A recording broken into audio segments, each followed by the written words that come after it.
Voilà, mesdames et messieurs, bonsoir. C'est avec un grand plaisir que nous vous recevons encore une fois dans cet autre numéro des Actus Chaudes sur WAB Info Télévision, votre chaîne qui vous donne des informations vraies et vérifiées. Et pour cette nouvelle session des Actus Chaudes, nous allons parler de deux grands sujets qui ont vraiment fait bouger la semaine finissante, qui ont vraiment des actualités, qui touchent la toile ces temps-ci. Et c'est ainsi que nous parlerons de négociations à Doha. Où est-ce que les négociations sont en ce moment? Parce que vu la situation, je pense qu'il va vraiment falloir en parler. Alors, nous n'allons pas nous arrêter par là. Nous parlerons également de ce qui se passe réellement à l'Assemblée nationale, le processus de vote ou soit des élections. Nous allons vraiment en parler tout au long de cette émission. Voilà, chers téléspectateurs, la règle est très simple. Abonnez-vous si vous êtes nouveau, mais surtout, vous pouvez aussi intervenir dans cette émission parce que ce n'est pas juste pour nous, mais nous allons aussi vous donner le temps de parler. Alors, c'est ainsi que vous allez vous exprimer sur l'espace de commentaires. Si vous avez votre opinion, votre avis, n'hésitez pas surtout de mettre un commentaire et ensuite, nous allons répondre à votre question si c'est vraiment une question. Alors, abonnez-vous si vous êtes nouveau, mais surtout, activez la cloche de notification et tout juste après, nous allons commencer. Bienvenue.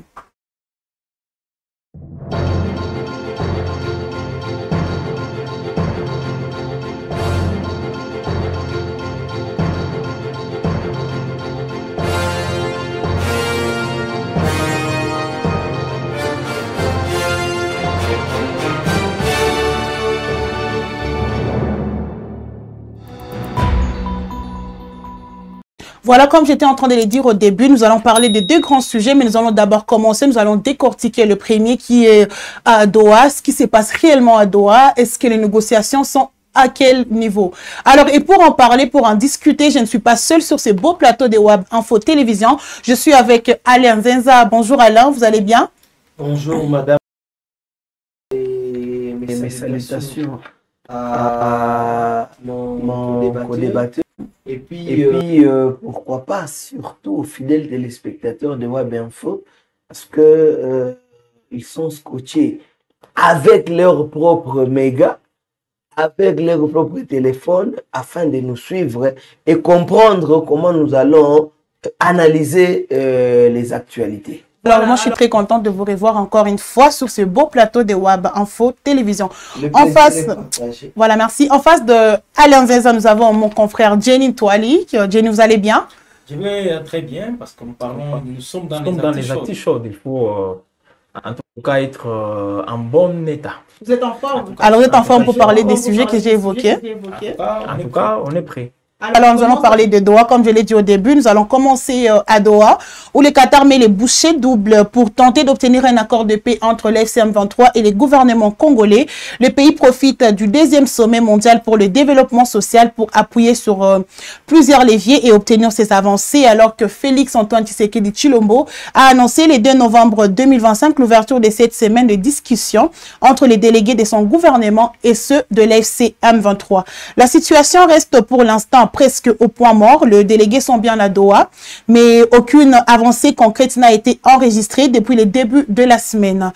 Continuez, ils disent attendre les diverses de la médiation. De l'autre côté, les médiateurs américains, mais aussi la pression. Ils considèrent que novembre est un mois décisif pour mettre fin à la guerre à l'est de la RDC, avec si possible la signature d'un accord économique régional entre Kinshasa et Kigali. Mais cela ne pourra pas se faire qu'après la signature d'un accord entre le gouvernement congolais et l'AFC M23. Alors, Alain Zenza, je vous reviens. Alors, selon vous, qu'est-ce qui explique le blocage actuel de négociation des paix entre Doha et les gouvernements congolais, mais aussi l'AFC M23? Je pense que à cette question, je ne répondrai pas de manière directe, madame. Pourquoi? Parce que il y a quelques mois, on n'est pas parlé de presque une année.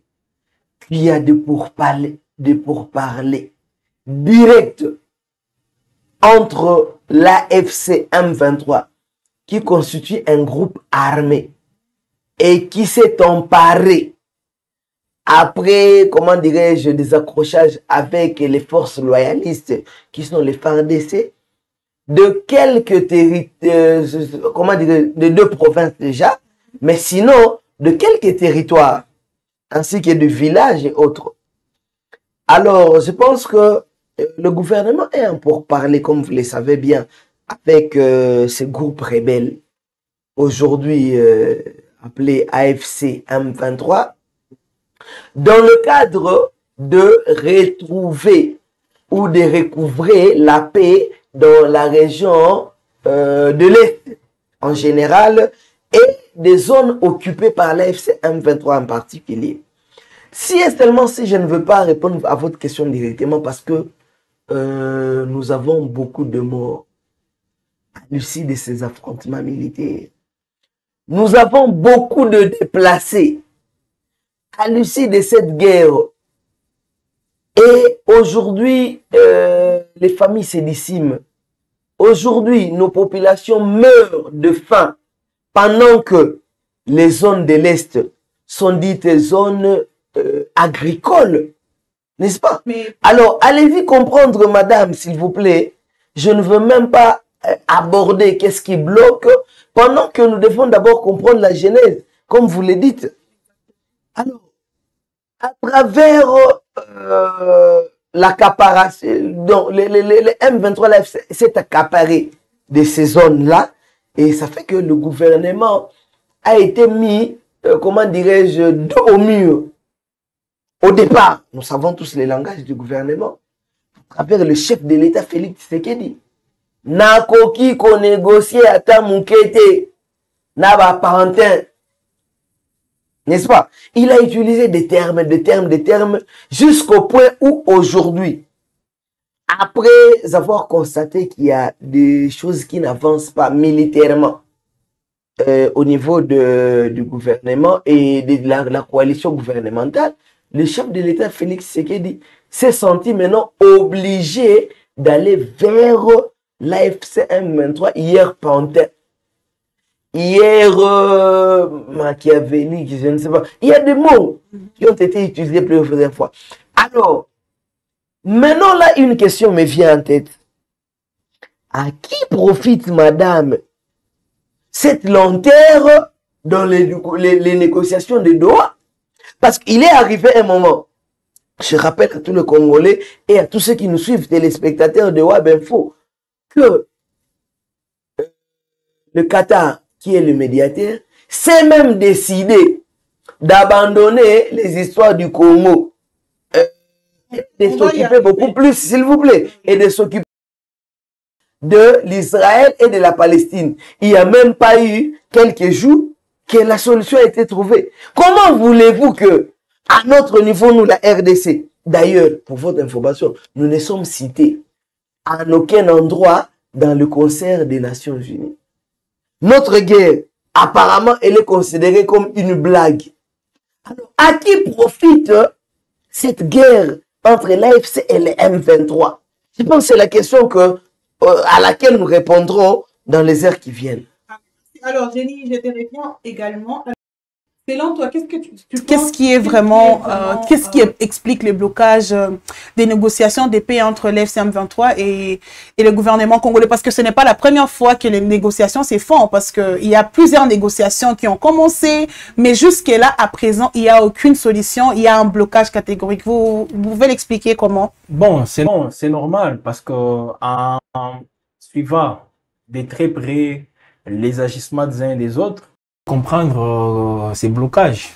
Tout commence justement par le non-respect de ce qu'on appelle la déclaration des principes, signée par les deux parties, en présence même de certains observateurs, certains acteurs clés dans toutes les médiations que nous voyons aujourd'hui. Là, je parle des Américains qui s'activent, en tout cas pour que la solution soit trouvée, parce que c'est pour leurs intérêts aussi. L'Amérique a dit que le mois de novembre doit être un mois décisif. Voilà, je vais en parler. Alors déjà, vous voyez, on a une déclaration des principes qui n'est pas respectée.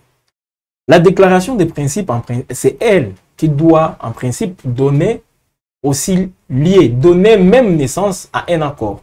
Mais il y a une déclaration des principes dans laquelle on parle d'un cessez-le-feu, mais vous le savez, le cessez-le-feu n'est pas respecté. Toutes les parties sont en train de s'affronter, ça et là, donc on ne respecte pas les cessez-le-feu. Mais aussi par rapport aux mesures qu'on avait appelées les mesures de confiance. Jusque-là, on ne voit rien. Parce qu'on avait demandé, pas même demandé, l'AFC M23, donc la partie gouvernement, la partie RDC, là je parle du gouvernement congolais, et la partie AFC M23, ces deux parties avaient trouvé un compromis, avaient accepté de procéder aussi, de mettre en place les mesures de confiance. Parmi ces mesures de confiance, il y a ce qu'on appelle la libération des prisonniers de part et d'autre. Les prisonniers que l'AFC M23 détient, qui sont du gouvernement congolais, l'AFC M23 doit les libérer. Le gouvernement congolais aussi est censé libérer les prisonniers qui sont à Kinshasa de l'AFC M23, mais on ne les fait pas. Et puis vous voulez passer à un accord, sans pour autant se rassurer que la déclaration des principes, elle est respectée. Tout commence par là. Et puis à Doha, qu'est-ce qui se passe? On revient au même point. Entre autres, l'AFC M23, parce qu'il y a, avant de passer à un accord, le médiateur présente d'abord ce qu'on appelle projet d'accord.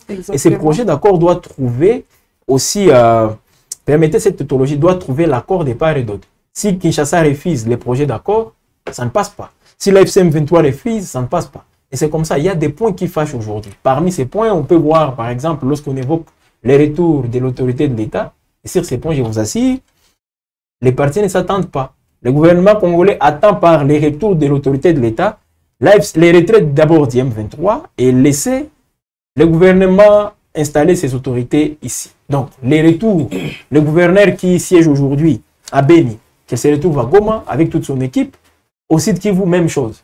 Et là, M23 sur ces points dit non.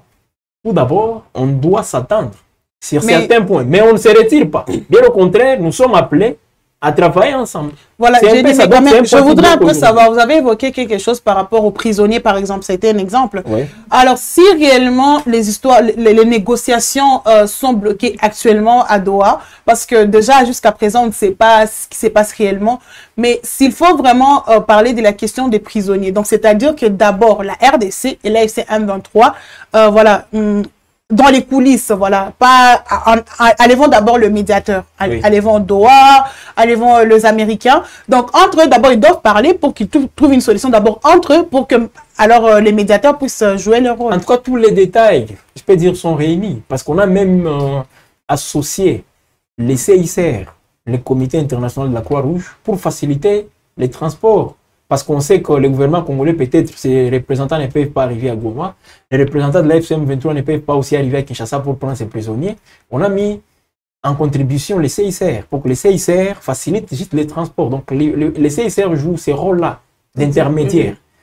On a mis les CICR et les CICR a dit attendre tout simplement les compromis des deux parties. Mais ça n'arrive toujours pas.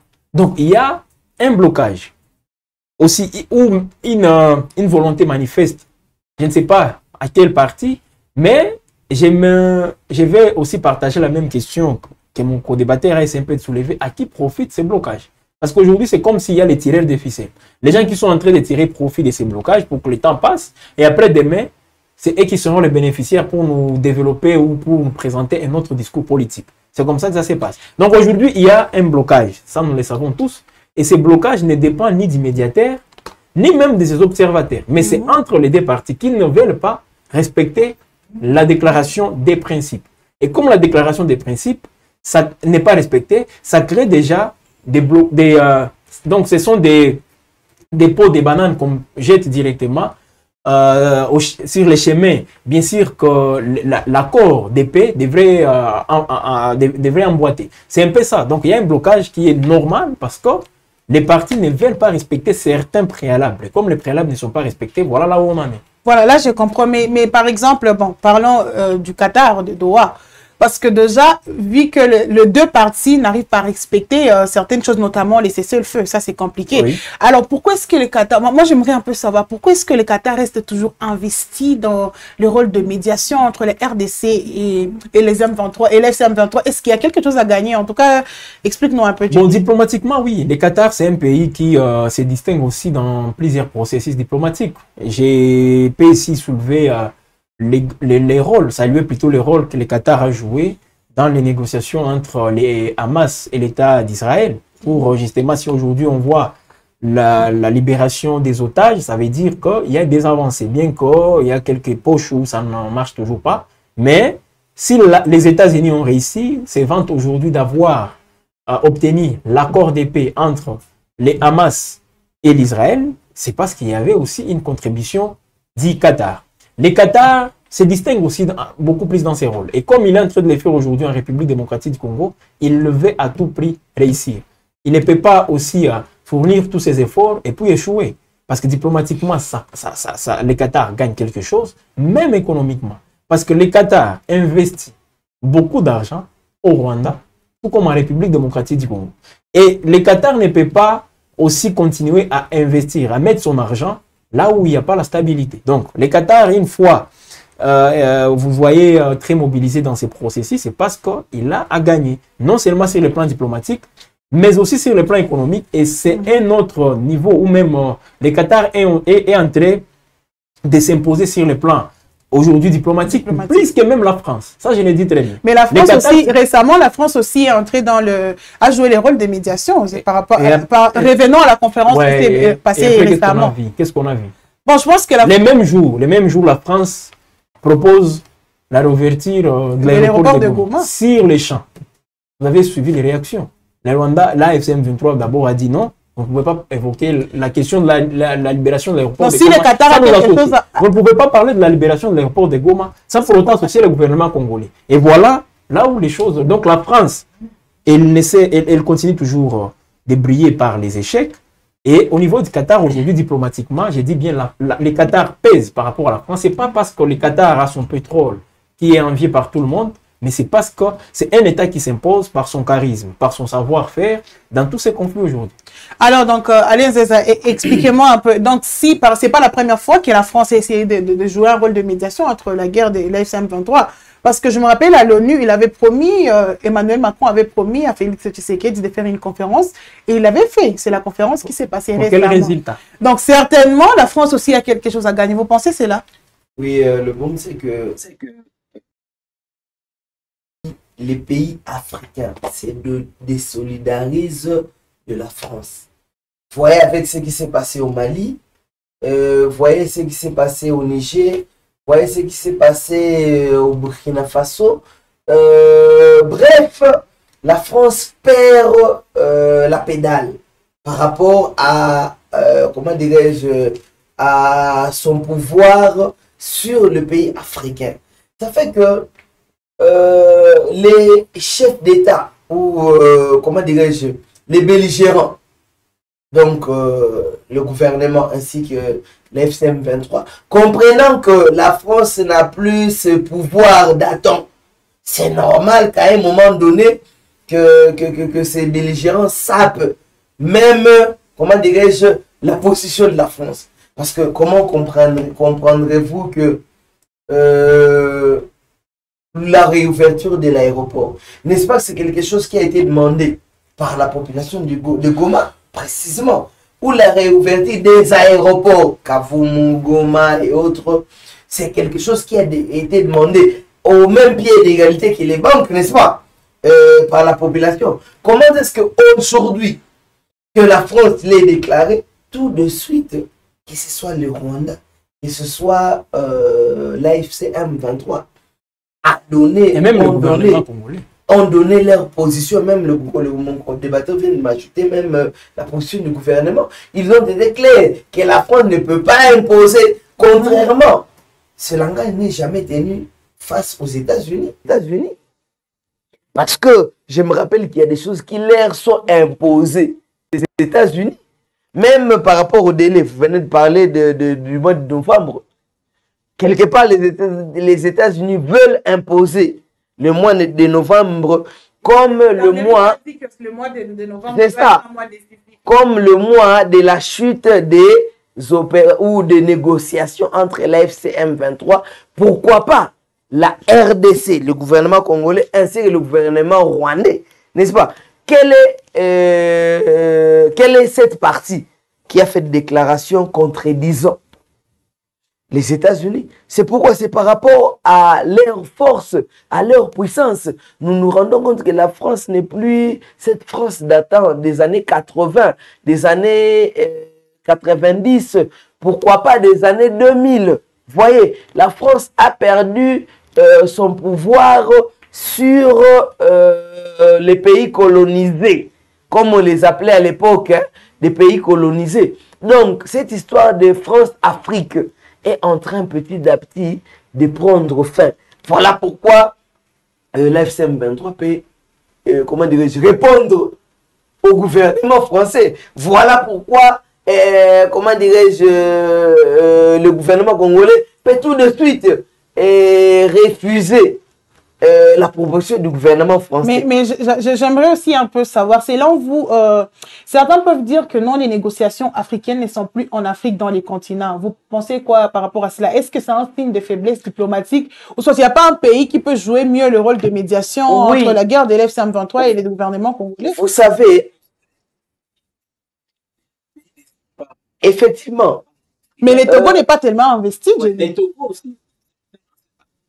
On participe comme observateur.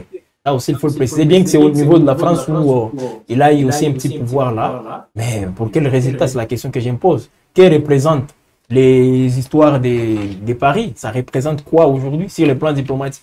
Voilà pourquoi aujourd'hui les Américains veulent mettre la pression sur les C'est pourquoi les gens disent que bon, plusieurs personnes se posent cette question-là en parlant d'une faiblesse diplomatique du continent, parce que déjà en voyant les Qatar qui est tellement investi par rapport à la situation, donc la guerre à l'est de la RDC, mais les Togo qui est là juste en jouant le rôle d'observateur. Mais où sont les résultats? Qu'est-ce qu'on peut attendre de l'Union africaine? Le problème c'est celui-ci, c'est que l'Union africaine elle-même a perdu confiance, n'est-ce pas, par rapport aux résultats qu'ils ont toujours démontrés, n'est-ce pas? La population africaine elle-même, vous savez, allez en Europe, la confiance est au niveau de l'Union européenne comme organisation, n'est-ce pas, réunissant tous les pays, acceptant de partager ce qu'on appelle l'Union européenne. Mais au niveau de l'Afrique, que fait cette Union européenne, cette Union africaine? Si ce n'est que valider les chefs de l'État qui briguent des seconds et des 6e, 8e mandats, qui ne font que, si une fois la population dit non à une quelconque dictature, elle, comme c'est un consortium de chefs d'État, au lieu de défendre la population, elle ne fait que défendre le pouvoir autoritaire et, je ne sais pas, dictatorial. Voilà pourquoi on ne peut rien attendre de l'Union africaine. On ne peut rien attendre de l'Union africaine. Moi, personnellement, je vous dis, je suis pessimiste par rapport à un résultat que peut apporter l'Union africaine. D'autant plus que, où est-ce que l'Union africaine était? La guerre a commencé, nous appartenons à une structure appelée d'abord Union africaine. On ne pouvait pas amener le Qatar, c'est à beaucoup de kilomètres. Mais papa, de l'Afrique, vous pensez qu'il n'y a pas vraiment un pays capable de jouer le rôle de médiation entre la guerre de l'F-23 et les Non, il n'est même pas question de parler, de dissocier ce pays de l'Union africaine. N'est-ce pas? Parce que l'Union africaine représentant un corps, nous avons compris l'insuffisance des résultats. Alors voilà pourquoi. Est-ce que vous savez qu'il y a un pays africain? Jenny a cité ce pays. L'Égypte s'est investie à trouver des solutions entre le Hamas, pour ne pas dire la Palestine, ainsi que l'Israël, n'est-ce pas? Et nous avons vu les résultats. Mais comment est-ce que ce même pays, appartenant à l'Union africaine, ne peut pas venir et trouver de solution au niveau de notre pays? C'est que ce pays c'est aussi connaît les limites de l'Union africaine. Voilà. Effectivement, elle s'est dit que non, Miss Ndiambi, je n'entre pas dans ce qui ne me concerne pas. D'autant plus que ça ne va pas nous donner quoi, les résultats. Bon, une faiblesse diplomatique, oui, au niveau de l'Union africaine. Mais j'aimerais qu'on insiste, et j'invite aussi ceux-là qui sont en train de nous suivre à dire aussi quelque chose, justement par rapport à oui, comme on était en train de le dire, vous êtes libre de vous exprimer. C'est un débat ouvert. Hein? Web Télévision, c'est la télévision du peuple. Donc, si vous avez une opinion, votre avis, n'hésitez pas de les mettre en commentaire. Voilà. Alors, j'aimerais qu'on insiste beaucoup plus au niveau des droits. Oui, il y a l'intervention de tous ces pays, même l'Union africaine qui a son... pas son représentant, mais plutôt les pays qu'il a désignés, qui prend part aussi à tous ces processus. Moi, je pense que nous sommes sur une bonne voie, ça je dois le dire, au niveau des Doha, tout comme au niveau de Washington. Et l'avantage qu'on a, c'est que les États-Unis sont là. Les gens peuvent parler de la complicité des États-Unis, tout ce qu'ils veulent, mais les Américains, je vous assure, ont quelque chose aussi. Oui, mais les Américains ne vont pas, Monsieur Jenny. Qu'on se comprenne. Oui. Qu'on soit sur la bonne voie ou pas, c'est que les deux parties en conflit n'ont pas la volonté réelle. C'est ça. Parce que les faits déjà, d'ailleurs, de saper tout ce qu'ils se sont entendus dans la déclaration des principes. Vous pensez vraiment que ces gens ont la volonté? Quelque part, messieurs de l'AFC, M23, et vous du gouvernement, qui allez représenter le gouvernement au niveau de ces actifs, pensez à la population. Peut-être que vous ne vivez pas les mêmes souffrances que la population, messieurs. Pensez à la population. Arrêtez d'entrer dans ce cirque.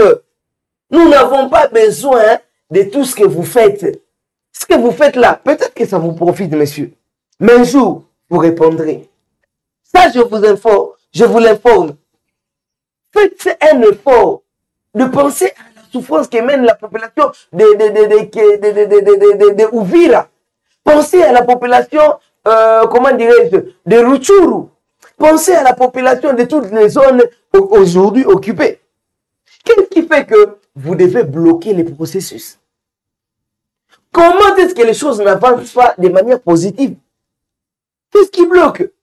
Est-ce que, d'ailleurs, en dépit de Doha, n'est-ce pas, les Congolais pouvaient se mettre aussi sur une table et Tshisekedi, Nine Salami, ok, mauvais gouverneur, négocier, les choses pouvaient prendre. Pourquoi est-ce que, pendant qu'il y a même un médiateur, vous continuez à allonger les négociations?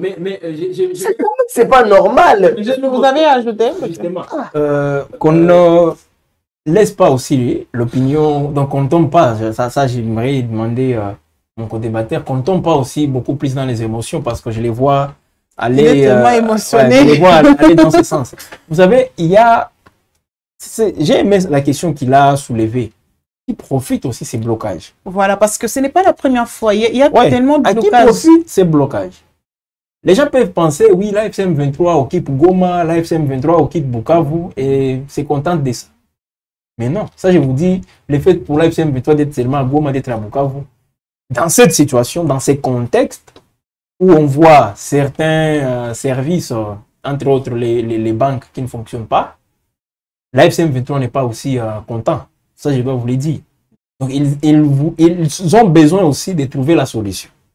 Le gouvernement congolais comme étant, là je parle bien sûr de l'exécutif, garant, là, les chefs de l'État circulent, garant du bon fonctionnement. Je ne peux pas parler ici des institutions, bien que c'est le terme qui est utilisé dans la Constitution. Moi je vais parler garant du bon fonctionnement de la nation. De l'État. L'État, dans le sens aussi clair. Les chefs de l'État doivent aussi se rassurer justement que les choses reviennent à la normale. Mais qu'est-ce qui bloque? Ça aussi il faut le dire. Aujourd'hui, l'AFC M23 vient avec son cahier des charges. Ça, les négociations. Le gouvernement congolais vient avec son cahier des charges. Avec tout ce que vous connaissez, l'orgueil qui a caractérisé le gouvernement congolais avant l'entrée de l'AFC M23, pendant l'occupation de l'AFC M23.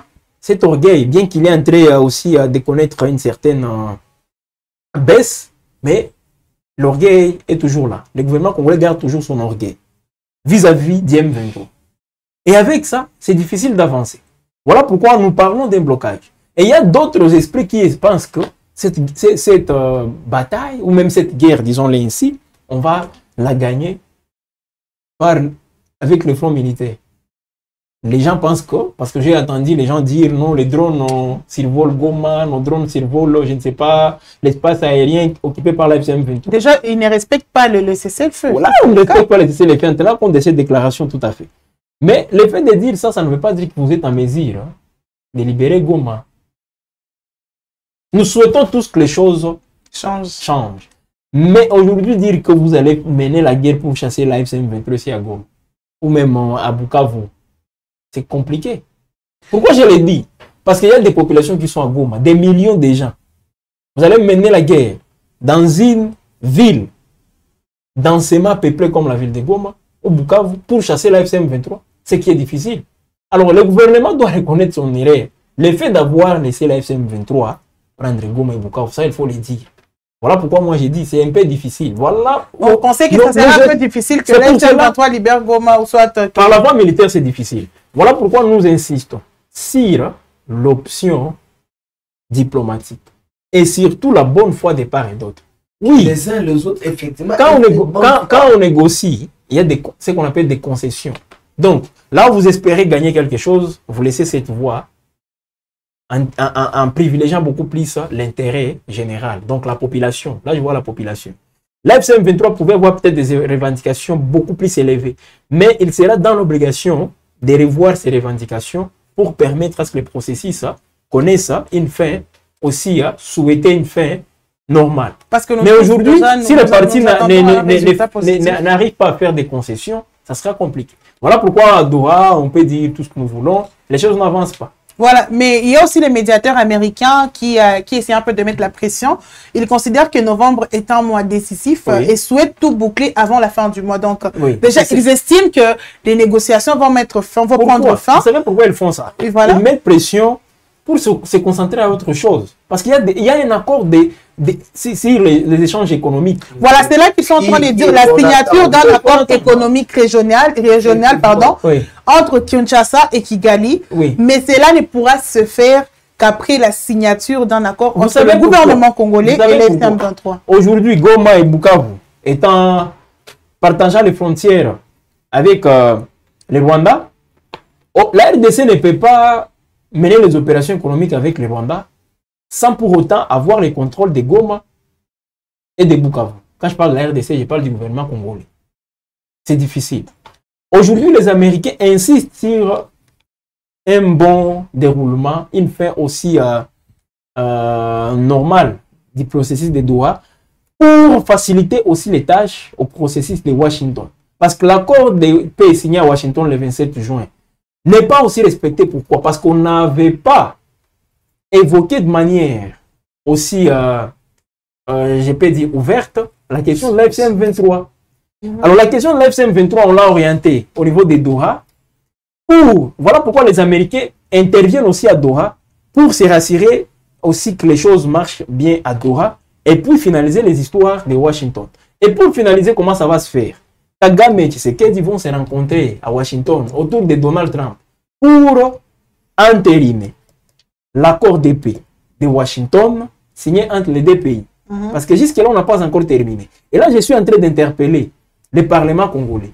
Et jusque-là, continue de nous embrayer avec les histoires qui n'ont ni tête ni queue.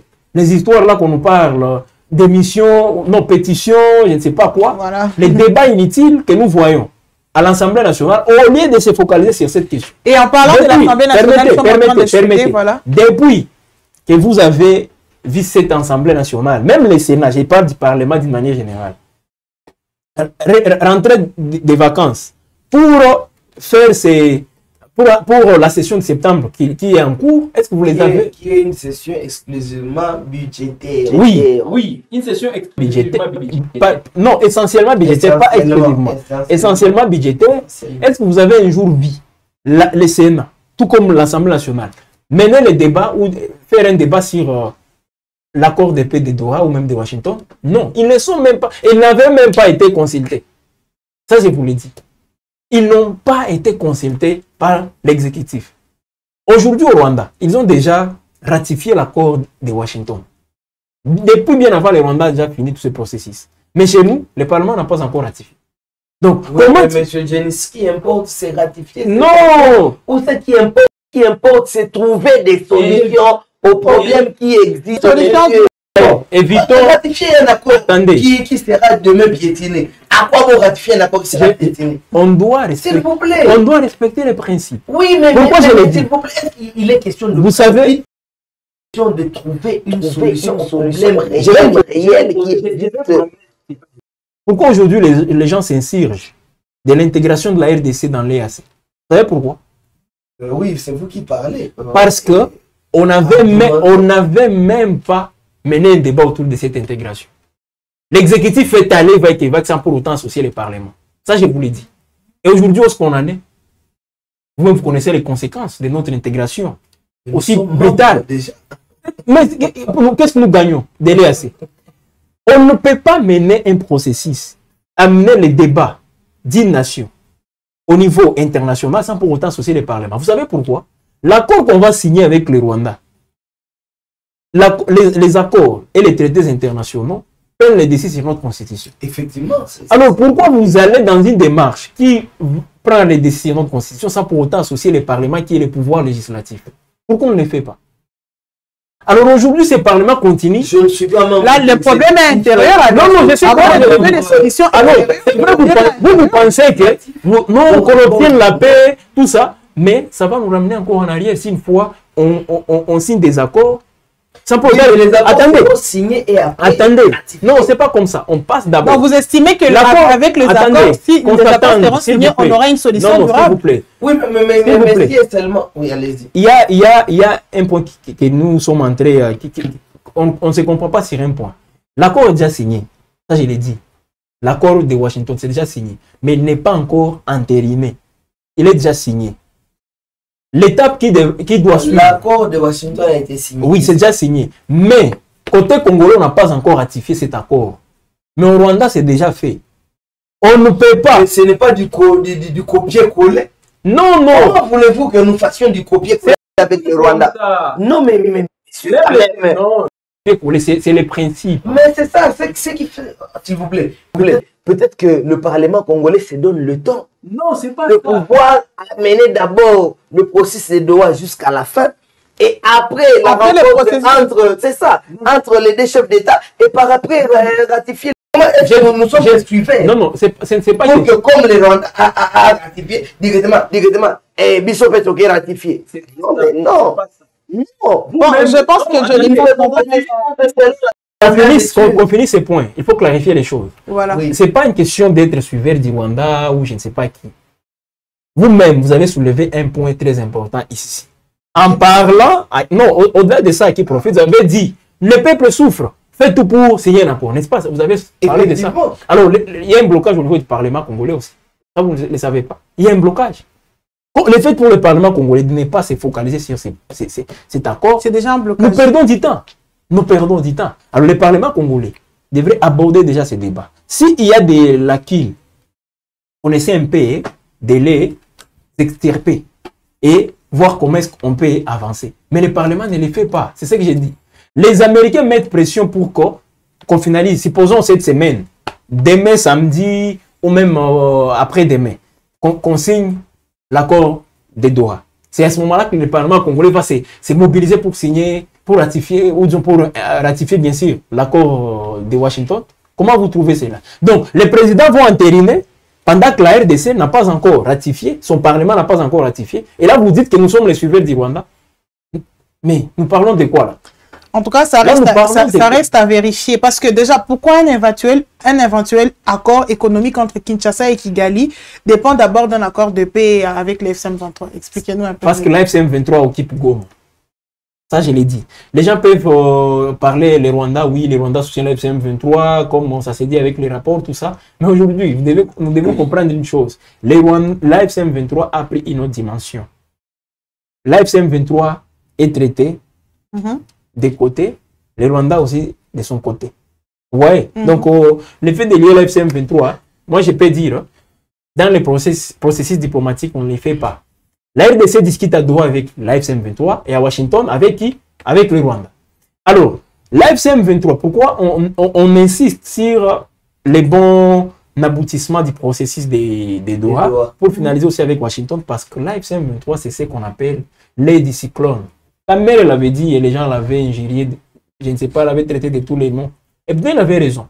La FCM23, c'est l'aide du cyclone. Si vous allez discuter avec le Rwanda, sans pour autant traiter la question d'IM23, qui aujourd'hui prend une autre ampleur, là, vous êtes en train de résoudre un problème et en créer un autre.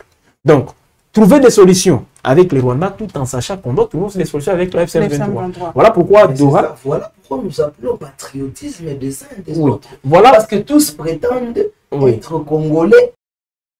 Et leur dénominateur commun, c'est quoi? La population. Voilà. Que ce soit le gouvernement, que ce soit vous de l'AFC. Vous tous, vous parlez au nom de qui?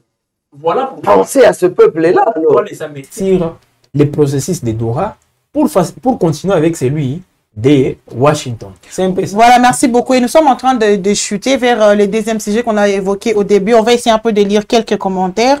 Il y a Nzonvu qui dit il faut accepter que les M23 AFC sont de Congolais. En tout cas, ça c'est selon vous. À Kigali, Rwanda, nous vous suivons 5 sur 5. Merci beaucoup. Vivement à la fin du régime de Tshisekedi. Voilà, je pense qu'il faut ajouter, la phrase n'est pas finie. M23 égale Congolais 100%. En tout cas, vous le dites. Il y a JCB91 qui dit on ne négocie pas avec des criminels. Fatih ne négociera jamais avec l'AFC M23. Il est fait. Mais déjà, avec les négociations qui se font à Doha, il est en train de négocier. Oui, mais récemment, il a tendu sa main au président JCB91. Ok, j'accepte qu'on ne négocie pas avec les criminels. Vous nous pourquoi? Faites une proposition au gouvernement alors.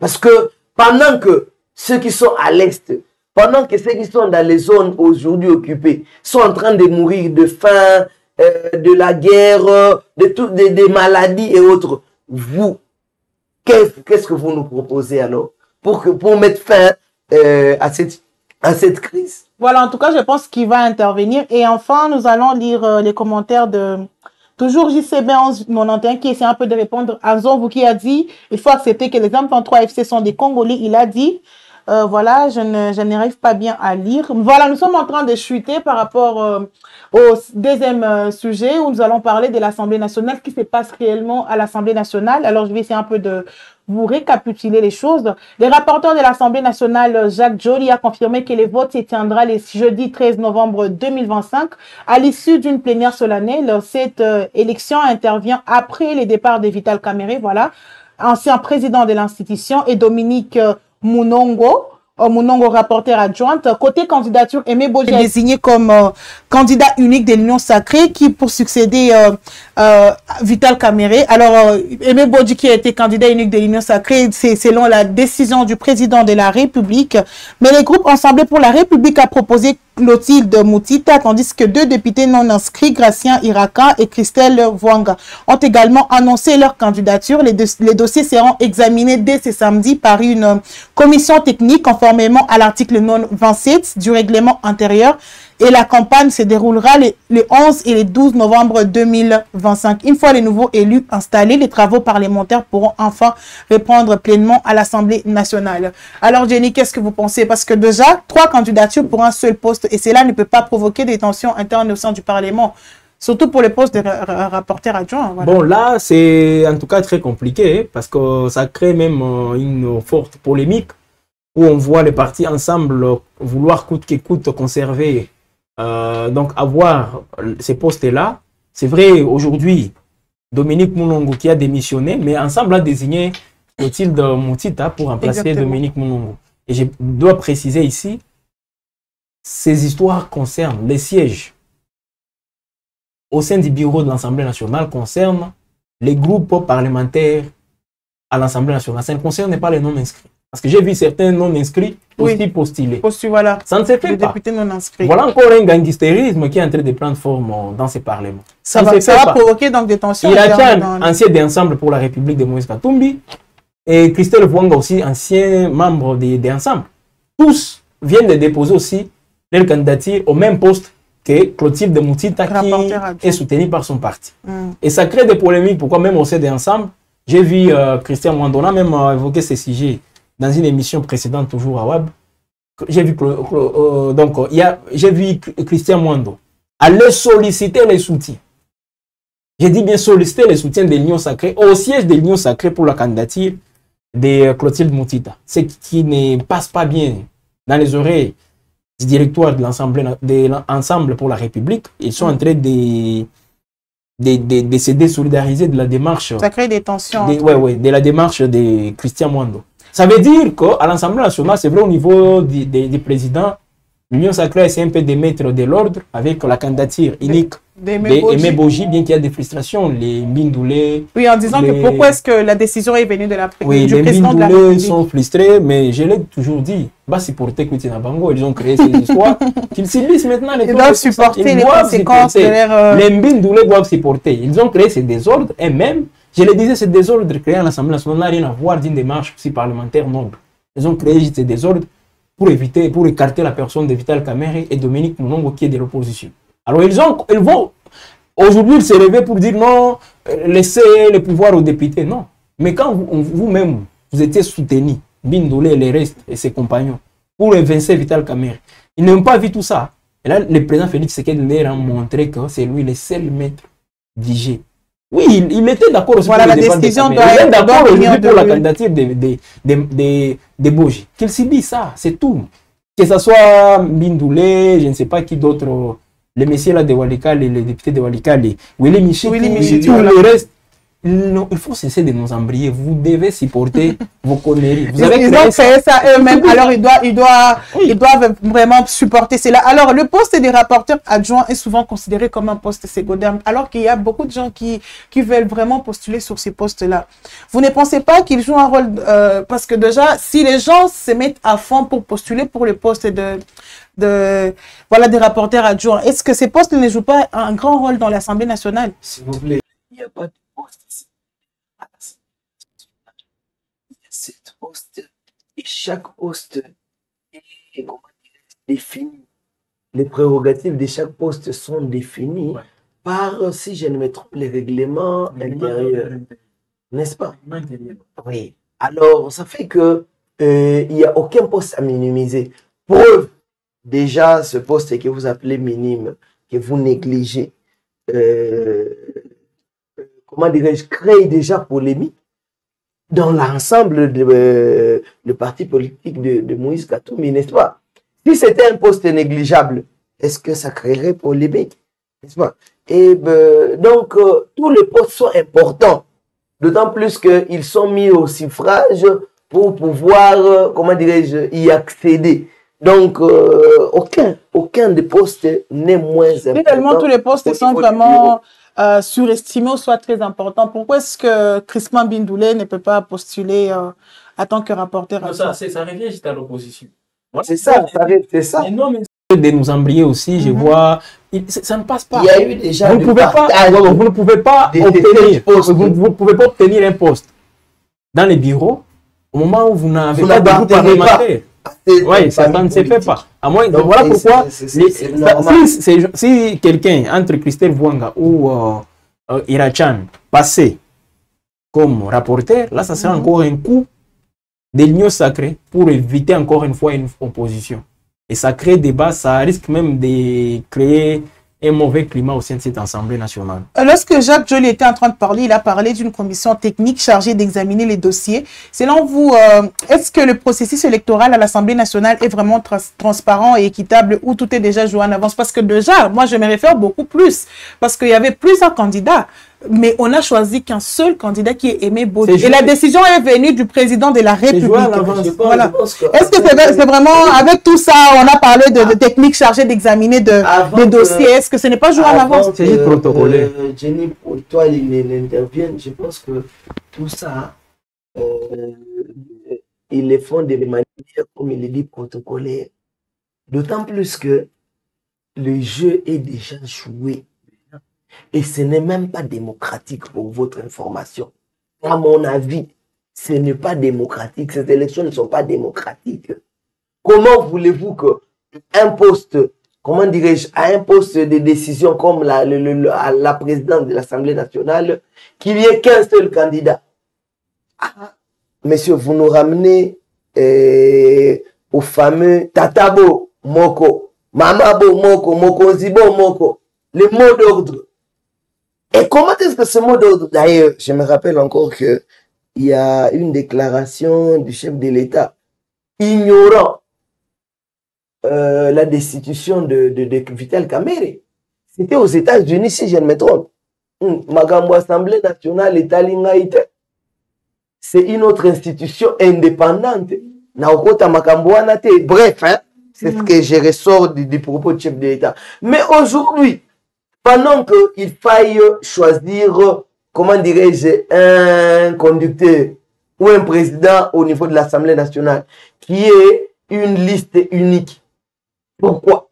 Vous devriez, comme vous l'aviez fait à l'époque de Kamerhe, passer d'ailleurs au primaire.